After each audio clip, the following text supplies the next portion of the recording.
is just briefly show you how to make a graph in Google. So what I have open here is what they call Google Charts, and just the same looking thing as Excel.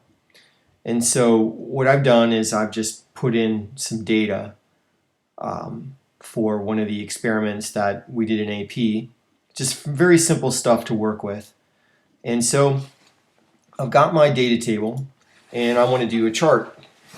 And so what I can do is I can highlight the captions and the data that I want to use. And so then what I do is I come up to insert and I go to chart. And it asks me some questions. What kind of chart do I want to do? So I'm going to come over and select a line graph for this. And it also asks me the range, and I've already specified that. And then the other thing it wants me to do is tell it what column it wants to do as a label. And I'm going to use column A as labels, and that automatically gives me my x-axis. My vertical axis is created by the range of data. And so now I've got old leaf and young leaf in my table already inserted into the key over here.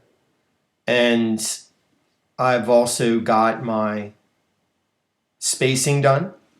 And then there's some other things we'll do. Now I have this really neat looking line graph that has a fill in there. I don't have to do that. I can go to charts and I can do, that's a line area. That looks pretty cool actually, but if I wanted to just do a line graph, I could do that. All right, so let's do that. Line, and then I'm going to customize, let's see, line. Oh, I specify what line I want. That doesn't look as good, but we'll do it just for fun. And then I'm going to customize this. So there are some things I can do. I can add a title to my chart, so I would do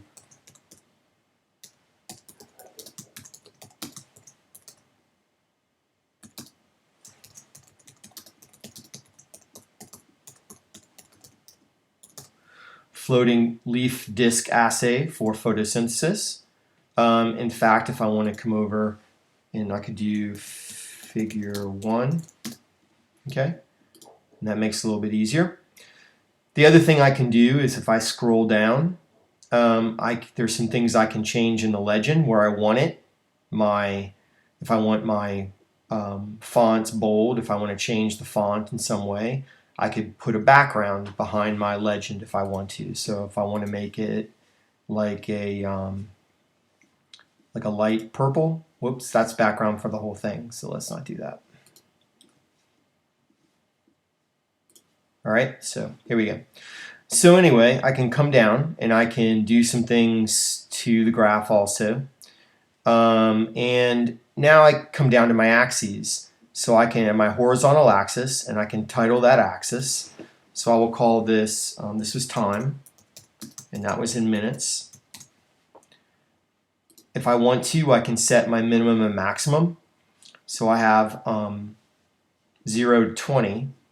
And so I have my axis labels. Now here's the thing I like is that I'm going to set my minimum to 0, my maximum to 22, and I'll show you why. Now it messes up the graph for a second, but I'm going to come down here and I'm going to do my grid lines every 2 minutes, which is where I took my data. Whoops, sorry. I'm going to do it to 10 grid lines, and so it spaces my graph out really nicely and gives me grid lines every 2 minutes, and that's a lot easier to see.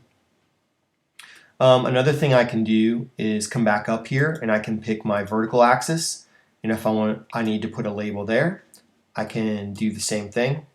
So here I can do number of discs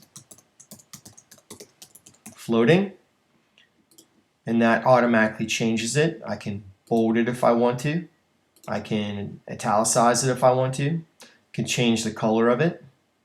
And I can change the font size if I want to, and I can do the same thing. I can change the grid lines. So if I want to do 6, to bump this my maximum change, I'm going to change it to 6. So the other thing you can do is come down for your line. So it gives me my line. So old leaf has a line. It has a color. I can change that. I can change the thickness of it, which I can do there. I can also change the point size. If I want to make dots and I want to make them large to see, I could do that. If I were doing error bars, I could do that, which we should do sometimes, but we're not going to do in this case. And I can change my other line too. So I come down to young leaf. I can change my grid. I like green, so I'll do green. And actually that doesn't stand out very well, so I'll keep red. I'll do my weight at 4, and I've got my point size, and there I have my 2 lines. And you know, for me right now, that's pretty good. And I've got my chart pretty much done. I insert it into my spreadsheet, and there it is. And I've already shown you how easy it is to take this and put it right into your document that you're typing, and you know, it's pretty seamless. You can copy and paste your chart right in there.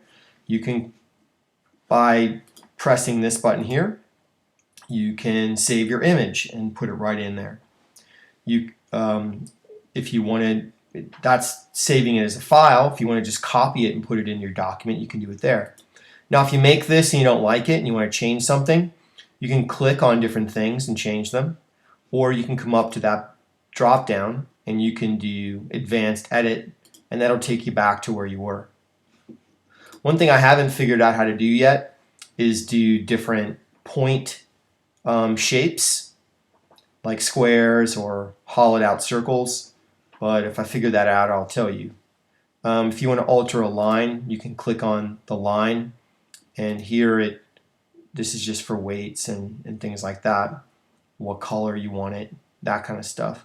But it doesn't do much more than that. This is sort of the way I wish I could get it, to make it look more infographic, but I can't figure it out. Right? Well, actually, it did it. Well, I have no idea how I did that. Anyway, you can play around with it and figure it out yourself. So, I mean, that's pretty simple. Now, let's say I wanted to do a bar graph. Well, I would do the same thing. Insert, and then I would do chart. And then I can change my chart type. And I can use my first thing as a label, my first row, or column, I should say. And then I can go from there, and I can start customizing it the way I want it. So I come over to the charts. I can change the type if I want to. I can customize the way we did before. If I wanted to do scatter plot, I could do that. And if I want to add a trend line, I can add a trend line. So I could pick the trend line that I want. So it's showing me 3 trend lines. If I want to come back to my scatter plot, and I want to come over to this, and I want to customize this, I can do some things in here where I add trend lines and stuff like that. So lots of things you can do.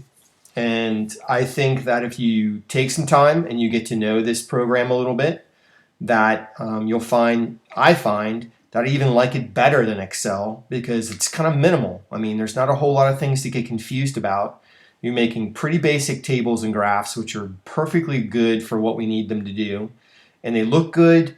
They look real sharp and kind of modern. And it's so easy to put into the Google document. So anyway, I hope this is helpful. And if you have questions, feel free to post them. Thanks.